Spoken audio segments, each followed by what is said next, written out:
ಇನ್ನು ಚೀನಾ ಕೂಡ ಖ್ಯಾತಿಯನ್ನು ತೆಗೆಯೋದಕ್ಕೆ ಶುರು ಮಾಡ್ತಾ ಇದೆ. ಅರುಣಾಚಲ ಪ್ರದೇಶದ ಮೇಲೆ ಕಣ್ಣಿಟ್ಟಂಥ ಚೀನಾ ಭಾರತಕ್ಕೆ ಈಗ ತೊಂದರೆ ಕೊಡ್ತಾ ಇದೆ. ಪ್ರಮುಖವಾಗಿ ಅಧಿಕ ಪ್ರಸಂಗ ಮಾಡಲು ಬಂದ ಚೀನಾಗೆ ಭಾರತ ತಕ್ಕ ಶಾಸ್ತಿ ಮಾಡಿದೆ. ಚೀನಾದ ಕುತಂತ್ರಿ ಆಟಗಳನ್ನು ಬಯಲು ಮಾಡಿರುವಂಥ ಭಾರತ ಅರುಣಾಚಲ ಪ್ರದೇಶದ ಸ್ಥಳಗಳನ್ನು ಹೆಸರು ಬದಲಾಯಿಸಿಲ್ಲ. ಅರುಣಾಚಲ ಪ್ರದೇಶದ ಭಾರತದ ಅವಿಭಾಜ್ಯ ಅಂಗವಾಗಿದೆ. ನಾವು ಅದನ್ನು ಯಾವುದೇ ಕಾರಣಕ್ಕೂ ಚೀನಾ ಮಧ್ಯಸ್ಥಿಕೆ ವಹಿಸಿದ್ರೆ ಸುಮ್ಮನೆ ಆಗಲ್ಲ ಅಥವಾ ಮೂಗು ತುರಿಸಿ ಸುಮ್ಮನೆ ಇರಲ್ಲ. ಅರುಣಾಚಲ ಪ್ರದೇಶದ ಮೇಲೆ ಹಕ್ಕು ಸ್ವಾಮ್ಯ ಸಾಧಿಸಲು ಯತ್ನಿಸಿದರೆ ಚೀನಾಗೆ ಭಾರತ ತಕ್ಕ ಉತ್ತರವನ್ನು ಕೊಡುತ್ತೆ ಅನ್ನುವಂಥ ಎಚ್ಚರಿಕೆಯನ್ನು ಭಾರತದ ವಿದೇಶಾಂಗ ಇಲಾಖೆ ನೇರವಾಗಿಯೇ ಹೇಳ್ತಾ ಇದೆ. ಇದರ ನಡುವೆ ಭಾರತ ಪಾಕಿಸ್ತಾನ ಯುದ್ಧ ಮಾಡ್ತಾ ಇದ್ದರೆ ಚೀನಾ ಇನ್ನೊಂದು ಕಡೆಗೆ ಮುಖಭಂಗವಾಗಿದೆ. ಅವ್ರು ಕೊಟ್ಟಿರುವಂಥ ಎಲ್ಲ ಶಸ್ತ್ರಾಸ್ತ್ರಗಳು ನೆಲಕ್ಕುರುಳಿವೆ. ಹೀಗಾಗಿ ಅಂತಾರಾಷ್ಟ್ರೀಯ ಮಟ್ಟದಲ್ಲಿ ದೊಡ್ಡ ಮುಖಭಂಗ ಆಗಿದೆ. ಈ ಹಿನ್ನೆಲೆಯಲ್ಲಿ ಈಗ ಭಾರತದ ಸುದ್ದಿಗೆ ಮತ್ತೆ ಬರ್ತಾ ಇದೆ ಅರುಣಾಚಲ. ಇನ್ಫ್ಯಾಕ್ಟ್ ಚೀನಾ ಅರುಣಾಚಲ ಪ್ರದೇಶದ ಮೇಲೆ ಕಣ್ಣಿಟ್ಟಿರುವಂಥ ಚೀನಾ ಈಗ ಅಧಿಕ ಪ್ರಸಂಗ ಮಾಡ್ತಾ ಇದೆ. ಪ್ರಮುಖವಾಗಿ ತಕ್ಕ ಶಾಸ್ತಿ ಮಾಡ್ತೀವಿ ಅಂತ ಈಗಾಗಲೇ ಭಾರತದ ವಿದೇಶಾಂಗ ಇಲಾಖೆ ಹೇಳ್ತಾ ಇದೆ. ನಮ್ಮ ಅರುಣಾಚಲ ಪ್ರದೇಶದ ನಗರಗಳ ಊರುಗಳ ಹೆಸರುಗಳನ್ನು ಅಭಿ ಸೈಡ್ ತಗೊಳ್ಳೋದು ಬೆಟರ ಅಥವಾ ಅಪಾರ್ಟ್ಮೆಂಟ್ ತಗೊಳ್ಳೋದು ಬೆಟರ? ಚಿಂತೆ ಯಾಕೆ? ಒಬ್ಬ ರಿಯಲ್ ಎಸ್ಟೇಟ್ ಎಕ್ಸ್ಪರ್ಟ್ ಜೊತೆ ಮಾತಾಡು. ಹೌದಾ? ಹೇಗೆ? ಬಾಸ್ ವಾಲಾ ಬಿ ದ ಬಾಸ್.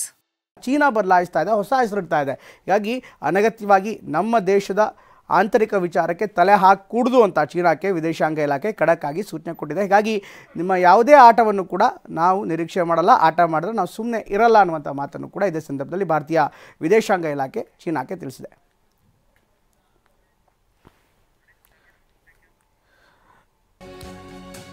ಇನ್ನು ಪಾಕಿಸ್ತಾನಕ್ಕೆ ಬೆಂಬಲ ನೀಡಿದಂಥ ಟರ್ಕಿಗೆ ಈಗ ಸಾಕಷ್ಟು ಆತಂಕ ಕೂಡ ಸಹಜವಾಗಿ ಎದುರಾಗಿದೆ. ಭಾರತೀಯ ಪ್ರವಾಸಿಗರಿಗೆ ಟರ್ಕಿ ಆಹ್ವಾನವನ್ನು ನೀಡ್ತಾ ಇದೆ. ಯಾಕೆಂದರೆ ಅನೇಕ ಟೂರಿಸ್ಟ್ಗಳು ಹೋಗ್ತಾರೆ, ಆದರೆ ಈಗ ಅದು ಕಡಿಮೆ ಆಗುವಂಥ ಸಾಧ್ಯತೆ ಇದೆ. ಟರ್ಕಿ ಪ್ರವಾಸೋದ್ಯಮ ಇಲಾಖೆಯಿಂದ ಈಗ ಭಾರತೀಯರಿಗೆ ಆಹ್ವಾನ ನೀಡಲಾಗ್ತಾ ಇದೆ. ಭಾರತೀಯ ಪ್ರವಾಸಿಗರಿಗೆ ಯಾವುದೇ ಸಮಸ್ಯೆ ಆಗಲ್ಲ, ನಮ್ಮ ದೇಶಕ್ಕೆ ಬನ್ನಿ ಅಂತ ಅವರಿಗೆ ಕೈ ಬೀಸಿ ಕರೀತಾ ಇದ್ದಾರೆ.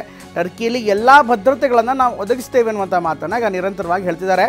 ಪಾಕಿಸ್ತಾನಕ್ಕೆ ಬೆಂಬಲ ನೀಡಿದಂಥ ಟರ್ಕಿಗೆ ಈಗ ಆತಂಕ ಸಹಜವಾಗಿಯೇ ಎದುರಾಗ್ತಾ ಇದೆ. ಒಂದು ಕಡೆಗೆ ಈಗಾಗಲೇ ಮಾರ್ಬಲ್ ವ್ಯಾಪಾರಿಗಳು, ರಾಜಸ್ಥಾನದ ಮಾರ್ಬಲ್ ವ್ಯಾಪಾರಿಗಳು ಅವರಿಂದ ಯಾವುದೇ ಮಾರ್ಬಲ್ ಖರೀದಿ ಮಾಡಲ್ಲ ಅನ್ನುವಂಥ ನಿರ್ಧಾರಕ್ಕೆ ಬಂದಿದ್ದಾರೆ. ಇನ್ನೊಂದು ಕಡೆಗೆ ಟರ್ಕಿ ಈಗ ಆಹ್ವಾನವನ್ನು ನೀಡ್ತಾ ಇದೆ. ಪ್ರಮುಖವಾಗಿ ಭಾರತದ ಪ್ರವಾಸಿಗರಿಗೆ ಆಹ್ವಾನವನ್ನು ನೀಡ್ತಾ ಇದೆ.